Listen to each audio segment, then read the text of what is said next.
In these unprecedented times, now more than ever, it's important to maintain good mental health. Even though there's so much uncertainty and fear in the world right now, know that you can maintain good mental health in any single situation. In this video, I'm going to share 6 tips on how to maintain good mental health during quarantine. Also understand that these are general tips that can apply in the future if and when we are no longer quarantined and free to go about our normal lives, or as close to normal as we'll ever return to. The first tip is to practice meditation and/or yoga. Practicing meditation and yoga on a daily basis has completely changed my life and positively benefited my mental health. I've become far more calm and able to really be here, present in this moment, which I never used to be able to be. And I used to be too stuck in my mind, too stuck in my head, following my thoughts to wherever fantasy and dreamlands that they're creating, not knowing that I don't have to be attached to my thoughts, that I can be really here wherever my attention is directed, whether it's on the breath or just in experiencing everything that's around me in this real magic of life. And when you're simply focusing your attention on your breath, which really all meditation is, you stop feeding your thoughts with all this energy and you start feeding your experiencing of the present moment with loving energy, which is really all that it is love and energy. And even 5 to 10 minutes of meditation and or yoga every day can make a positive impact on your life and on your mental health. And I try to do it for about 30 minutes to an hour every single day, but not everybody has that much time each day to dedicate to this practice. So definitely know how much time you can really dedicate to this practice. And it's not a competition to see who can do it the most. It's you do what works for you best. Do what you can, but don't force yourself just because you think you have to do it for this much time. Do it because you want to do it. I do yoga and I meditate because I truly love to do it. It's just a passion and a hobby of mine now. And I've seen and felt the positive impact that it's had on my mental health for the past 2 years of almost daily practice. And I share this to you that if you've never tried this before, to definitely try it. You might not see the benefits come right away. I know that I didn't. It's definitely a process that you have to be patient with and practice on a daily basis, but I know how much that it's just affected my life, and that's why I continue to share this in videos. The second tip I would have is to exercise. Exercise is essential in maintaining good mental health. And while gyms may be closed due to the pandemic, that's really no excuse to stop exercising. You may be lacking in motivation, but just simply 30 minutes of exercising every day can help you maintain good mental health. Just sitting around all day in your house, doing nothing, watching TV, it's not going to make you feel really energetic and passionate about life. You're going to be tired, you're going to be groggy. And if you don't really like exercising, if you don't like normal exercising of running and jogging, just go for a walk every day for 30 minutes. That's it. Just go for a walk through nature if you live near nature. If you don't, walk around the neighborhood, I don't know. But again, yoga, what I just talked about, yoga is a great form of exercise. You don't even have to leave your house to do yoga. You don't have to go anywhere. You can literally just sit here, practice some poses.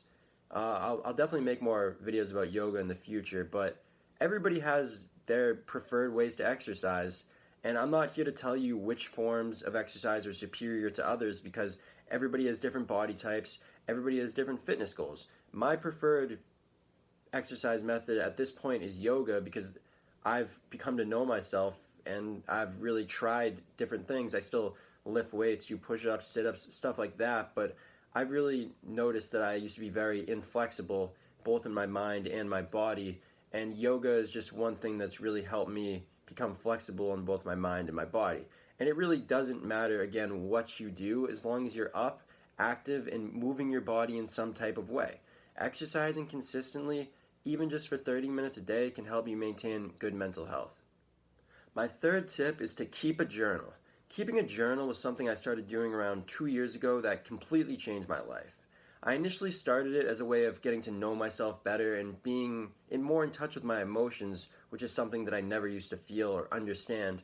And through this process of journaling, I began to understand my emotions far more clearer, which in turn greatly benefited my mental health. I really taught myself and learned emotional intelligence by overcoming kind of the tough emotional issues and roadblocks that I had been facing in my life. And I used to really keep everything bottled up inside me. I didn't really want to bother other people, my friends, families, with my issues, which were all really in my mind, self-caused. So I really kept it all inside, and that just made everything worse. I realized that that's just an unhealthy way to live, and it really ended up manifesting in my various mental health issues, going through anxiety and depression. And I realized that we all need a way to express our emotions and do it in whatever way works for you best. I'm just sharing this as a story that journaling really helped me, and it was just a way that I could really sort out my emotions and express how I was feeling and really understand how I was feeling and why I was feeling certain emotions, which is something that I never used to understand. And you don't have to have a specific goal with your journal. I'll give you some ideas here of what you could write about. You could write about what you're grateful for today. I know that for me, that was a very positive, powerful exercise, just basically ingraining this attitude of gratitude, writing about 3 or 4 things that you're grateful about every single day. And maybe you could write about 3 things that you're proud of that you did today, or 3 things that you really love about yourself, or just write about how you're feeling right now. Those are just a couple ideas, and I know that through journaling every single day, I began to know myself on a deeper level and really know and accept my true authentic self unconditionally. And you're gonna notice this if you start your journey of journaling. You're gonna notice that you don't really know yourself as well as you think you do, and there is a lot more to you. You're really just scratching the surface. I know that I was just scratching the surface of self-love, and self-love is really just an endless ocean. It's an infinite ocean. You're always going to be exploring it. Don't be afraid. Don't be afraid to dive in and swim around a little. Though the waves may sometimes be choppy when the storms come, you'll always be fine. You'll figure out how to swim, you'll figure out how to surf through any storms that brew, and you'll have fun along the process, which is really all it's about. My 4th tip is to eat healthy. And I would say this is really a big one. What you put in your body is going to affect your mental health, whether you like it or not. If you eat crappy foods, you will feel crappy. If you eat healthy foods, you're going to feel generally healthy. And I'm not here to tell you which foods are good or bad. I mean, I'm not a nutritionist. I know what has worked for me in my life in cutting certain things out of my diet. And I would say generally just don't eat fast food like McDonald's, Burger King, Wendy's. And if you do, eat them in moderation. And moderation is something I'll continue to talk about. Moderation is so important in anything. Eat more fruits and vegetables. That's it. I never really used to eat fruits and vegetables, and now I do, and I just feel a lot healthier, a lot better about myself. Just eat a salad every day. Americans, we don't really eat enough vegetables, and a lot of people in America are fat and out of shape and obese, and that's just what it is. You don't have to be a vegan or a vegetarian. Everybody has preferred ways to eat. Everybody has preferred foods that they like. So you really got to know yourself and what you're really about and what you really like. And you can still eat junk food. I'm not saying you don't have to have fun and eat food that's not good for you, but understand that in moderation, everything in moderation. Moderation, moderation, moderation. In America, moderation is just not a word that we understand. And you don't have to eat an extremely strict diet just to be in good mental health. Don't go overboard. Know yourself. Know that everything in moderation is fine. And we all have different calorie requirements based on our gender, our age, how much we work out, our weight. So find a diet system that works for you and stick to it. It might require some trial and error. It might require trying new things, but that's what life is all about. Try new foods and maybe you'll discover new tastes. I never used to like quinoa, for example. It's just one food that's really changed my life, but my brother introduced it to me about a year ago, and now I love quinoa. By the way, complete protein source for all you vegans out there or vegetarians. So eat healthy to help maintain a positive mental health attitude. Learn to cook and be self-sufficient. My 5th tip would be to avoid weed and alcohol, pretty much any drugs. And if you don't, then use them in moderation. Moderation, moderation, moderation. Another big one here, avoiding any drugs, especially weed and alcohol, will help you maintain good positive mental health in quarantine and just in general in your life. If you don't want to stop using them completely, that's fine. Moderation is key. Maybe try to look into yourself about why you're using these drugs. But I know that Americans don't really use moderation when it comes to anything, and drugs are no different. It's really not the weed and alcohol themselves that are inherently bad for you.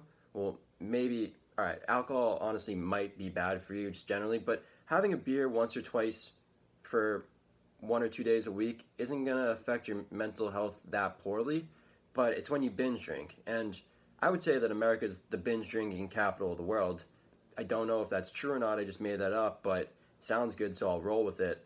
And if you're over 21, you're free to make whatever decisions you want, and you'll have to deal with the consequences. I know that I used to drink a lot. I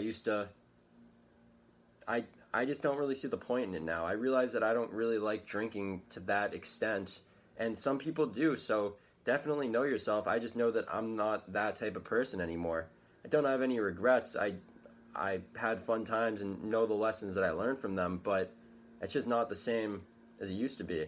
And the same really goes for weed. It's not bad for you if you use it in moderation, but if you're smoking, toking every single day, that's going to affect your mental health in a negative way. That's just what it is. You might be trying to mask some type of negative emotional issue that you don't really want to deal with inside. So if you don't want to abstain, do it in moderation, but trust me, from my experience, being sober is amazing.